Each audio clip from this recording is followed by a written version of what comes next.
John Payne was a very interesting man. As I indicated, he wasn't the greatest actor in the world, and his career as a motion picture star had already climaxed, and he was sort of on a down slope. And that's why he was offered not only the lead in The Restless Gun by Review Productions, uh, but also 50% ownership. Uh, so it was attractive to him. And I also said he was really a very shrewd businessman. He had service station owned every service station between Santa Monica and Malibu, and he looked ahead in terms of business. So when he got his, here we are, number two, never lower than number three in the national Nielsen's with a little half-hour show, and uh, with an actor who's not known for his great sex appeal or anything, uh, and Payne gets a statement, and he goes, a shrewd, but he knows how to read a financial statement, and he yells foul. He says, "You guys are cheating me," which of course they were, but everyone was getting cheated, I guess. We reached the point where John Payne, when they got the financial statement, yelled foul. Uh, and he went back to New York to protest, and he didn't get much satisfaction.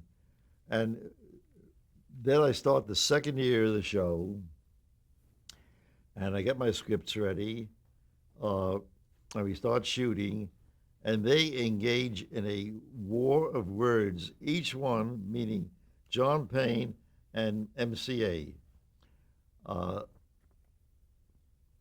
accusing the other one of phony accounting and everything else. Well, rather Payne accusing them, and it reached such a crescendo uh,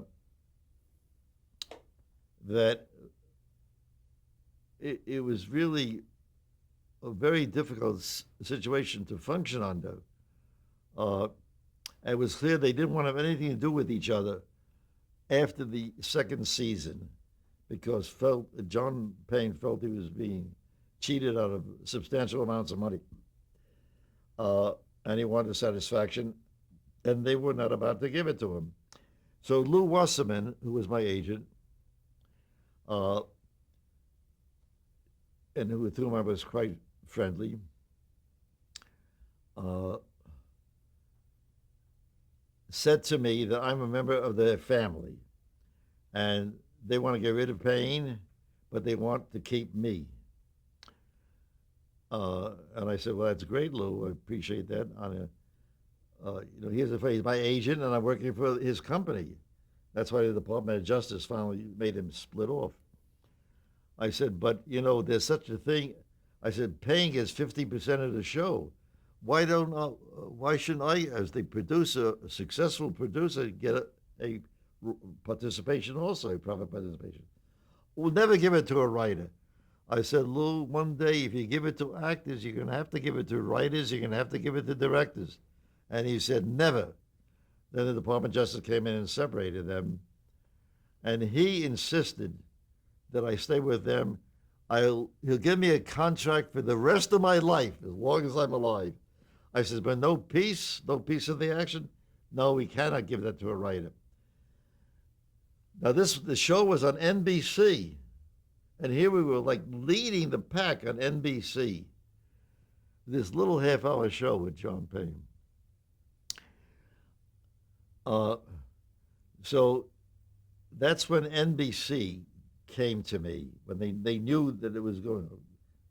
They decided to split, never have anything to do with each other. And they settled.